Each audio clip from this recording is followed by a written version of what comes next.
It's day 3 of the spring cleaning challenge. Today we are tackling the kitchen cabinets. If you've been following along, then you know we are tackling one small area a day. We're doing 30 minutes or less to get all our spring cleaning done. So for my kitchen cabinets, I'm keeping it super simple. I just made a mixture of Dawn dish soap and water with a microfiber cloth. I've used this mixture a bunch of times and it's really good about getting stuck on food or splatter off while still being gentle enough to not ruin our cabinets. And ours are actually painted and sealed, and if you have white cabinets like me, you know how easily these show everything, especially dirty fingerprints. But I really love the light and brightness of our kitchen, and you probably wouldn't believe me if I told you that when we moved in 4 years ago, this kitchen looked so much different. The cabinets were a dark brown, there was a laminate brown countertop, and it just looked so dark and dated. We also added this white shiplap underneath the peninsula area. How our house looks now is really just a result of many DIY projects. And for the final touches, I'm going to go in with a disinfecting wipe, just touching up the knobs and pulls. I hope you guys are doing this challenge with me, and I'll see you guys tomorrow for day 4. It's day 6 of the spring cleaning challenge. And today we are tackling the stovetop and oven. Now I really want to know, how often do you guys clean your stoves and ovens? Because I'm really good about cleaning the stovetop. I feel like I do that quite often, but my oven is a completely different story. I feel like I honestly forget about it most of the time. I feel like the only times I really pay attention to the oven is when it smells like something has fallen off of a pan, or like I'm cooking a pizza and the toppings fell off onto the bottom and then caused a burning smell. And at that point, I kind of just scrape up whatever has fallen off and is causing the smell and then move on. But anyway, I started this task by spraying Easy Off, the fume-free one, into the actual oven, and then I'm going to let that sit. And then I'm using the Barkeeper's Friend Soft Cleanser on the stovetop. And as you guys can see, I have this little scraper tool that I got off of Amazon. I love this thing. I use it for pretty much everything, but my favorite has to be getting things off of the stovetop with it. Next, I am just going to use regular dish soap to scrub the grates that go in the oven. And then I'm really going to put some effort into the actual oven. I think my plan moving forward for some of these tasks that I find I feel like I'm not tackling as often as I should is at the start of every season, I'm going to tackle them, unless I find I need it more often. So for the door of the oven, I ended up using my scraper here. There was a ton of stuff just kind of stuck on, and I ended up just starting with the Easy Off on this glass, and then I went back in with Dawn dish soap, and then I'm just using a Scrub Daddy sponge for the rest of the oven, and I'm scrubbing and then using a paper towel to clean it all out. And then for the outside, I'm just using a regular antibacterial spray just to wipe everything down. Let me know what you guys think in the comments, and I'll see you guys tomorrow for day 7.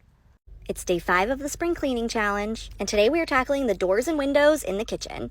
I have 2 windows and 1 door in here, and as I'm going through my spring cleaning, I'm actually tackling all the windows and doors in my house separately, room by room. So I'm starting with using a glass cleaner to clean all the glass pieces, and then I'm going to go back in and get the actual pieces of window and then the trim around the window as well. And with today's challenge, we are actually halfway done with spring cleaning the kitchen. I've seen a couple people ask if I can post my list somewhere. I'm wondering if you guys would like me to post a video on here of my list, just kind of in depth going through what I'm doing day by day. Let me know in the comments. I know I've said it before, but I am trying to keep it super simple with my spring cleaning. I'm not trying to make it overwhelming or exhausting. I'm trying to make this a nice process. So after I did all the glass of the windows and doors, I went back in with a wood cleaner to do all of the trim, and then I'm just using an antibacterial spray to go through and clean the actual door. This is actually our back door, and this is where our dog goes out most of the time, so it was quite dirty. And now that's one more task off the spring cleaning list. I hope you guys enjoyed, and come back tomorrow for day 6. It's day 7 of the spring cleaning challenge, and today we are tackling the microwave and the dishwasher. I feel like these are both relatively small jobs, especially the way I'm doing it, which is the easy way. So we're gonna get both done today. This is not in any way sponsored, but this is an Angry Mama. I got it off Amazon, and it works great for cleaning the microwave. You fill it with vinegar and water to the fill lines, and then you stick it in the microwave for 7 minutes. And while that's in there, we're gonna start the dishwasher.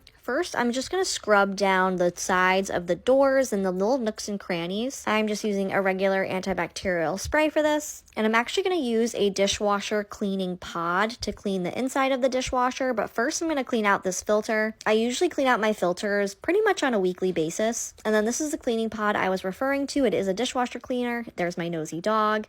And that you're just going to let run on a normal dishwasher cycle, and it will clean your dishwasher for you. Literally so easy. And now that the Angry Mama has been in the microwave for 7 minutes, we're going to open it up. So that just makes it so everything is easily just wipeable. And look how nasty. This was definitely needed. I love how everything just wipes away so easy like butter. The plate of the microwave, I just ran underneath the kitchen sink and then wiped down. And there you have it. 2 more things checked off our spring cleaning list. Hope you guys come back tomorrow for day 8. It's day 2 of the spring cleaning challenge. Today we are tackling the upper trim and all the light fixtures that are hanging from the ceiling in the kitchen.